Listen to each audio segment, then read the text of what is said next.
This is the Horse Radio Network. This is episode 893 of Horse Tip Daily. A different horse tip, a different equine topic, a different equestrian expert every day. Horse Tip Daily brings the world of equine knowledge to you, one day at a time.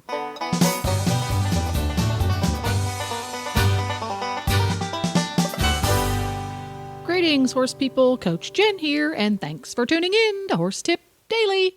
Today, Dressage Radio Show co-hosts Reese Kofler-Stanfield and Philip Parks chat about improving your position using lunge lessons. And we'll get right to our tip after this important message from Kentucky Performance Products. This Nutrition Minute is brought to you by Kentucky Performance Products, the company that simplifies your search for research-proven nutritional supplements at kppusa.com. The horse that matters to you matters to Kentucky Performance Products. Researchers have confirmed that as horses age, they naturally become less sensitive to insulin and more susceptible to health problems caused by too much sugar in the diet. One way to reduce the sugar content in a horse's diet is to replace sugar-laden grains with a high-fat supplement. Fat is an extraordinary energy source. It is readily utilized by the horse and contains more than 2 times the calories of sugary grains. Equijewel Stabilized Rice Bran is an excellent fat supplement. It contains a balanced calcium to phosphorus ratio and won't cause mineral imbalances when added to the diet. Its all-natural ingredients are high in healthy fat and fiber. Best of all, Equijewel allows owners to easily replace the calories previously supplied by sugary grains. When you need to add healthy calories to your horse's diet, choose Equijewel.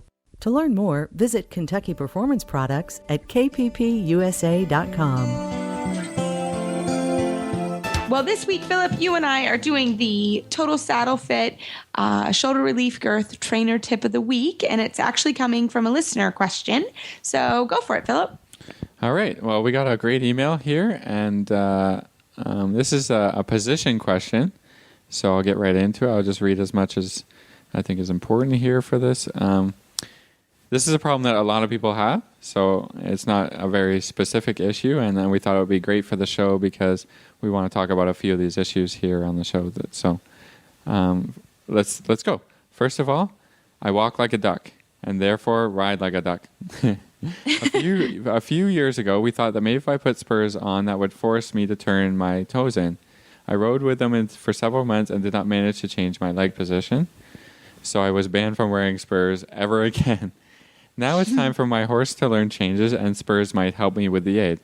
Any thoughts on how to get my stubborn legs to go where they should? I realize it's not my feet, it comes from the hips. I try in daily life to correct my walk as well. Any other ideas that Reese and I have would be appreciated. And thanks for a great show every week. So, what do you think, Reese, here? This is this is a problem so many many people have. Don't think like you're alone if you have No. This Thankfully, really is a tough one. This is a tough one. And I have to be honest, I'm actually pigeon-toed, which is better for riding. So if you see me walk, I walk like not a duck. I walk the other way, which, like I said, is better for riding. You rub your toes together. Yeah, I rub my toes together. So not quite that bad, but so I can sympathize with the way your body is. And like I said, I love how you said it comes from your hips, because it does. And I also love that you are really working off the horse to try to not walk like a duck. I think that's important because it's muscle memory. Every day, you can do little things to help you.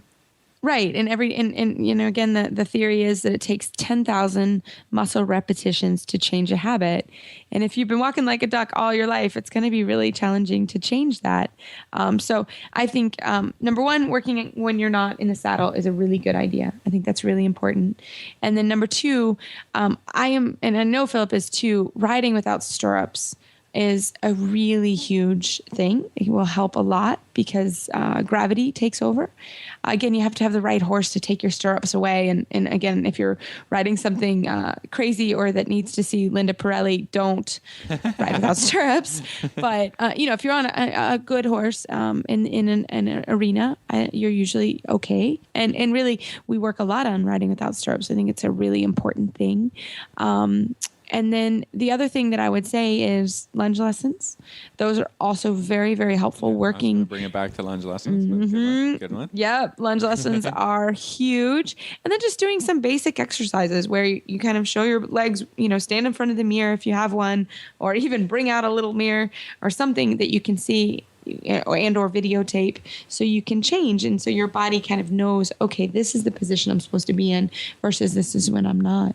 So, Philip, what do you think about that before we tackle the Spurs side of it? I mean, the position thing, I mean, it helps. I try and teach riders, like you said, from the hip to kind of roll. It's tough to talk about on the radio, I guess, but I mean, you have to kind of roll the muscle of your thigh should be a little bit behind your thigh, not sitting. Do you know what I'm talking about here? Sorry, I got into a thing that's hard. But I mean, you shouldn't sit with the biggest muscle of your thigh against the horse. It should be a little bit, so you ride almost on the front of your thigh. You can really help this problem from the upper part of your leg, not necessarily, just turning, everybody can say turn your toes in, that's easy, but that may not be the issue. Again, if you can really turn from your hip and the front of your thigh into the horse, that's a good start. Now, the second part of this, what I want to talk about is if you're having to use your leg in every step of the walk, trot, and canter, you will never turn your toe in, right? That's a good point. Because part of turning your toe in is actually taking your leg off of the horse. So I know we've talked about this before, but if your horse isn't really off your leg, you can never fix your position because you're turning your toe out a little bit to keep the horse going. I don't know if this is specifically this listener's question, but I mean, that's one thing I notice in a lot of riders, that they're pressing every step, and that naturally will turn your toe out and have you really riding and pushing that horse from the wrong, doing kind of not training the horse, but riding too much and being the engine for the horse and working too hard.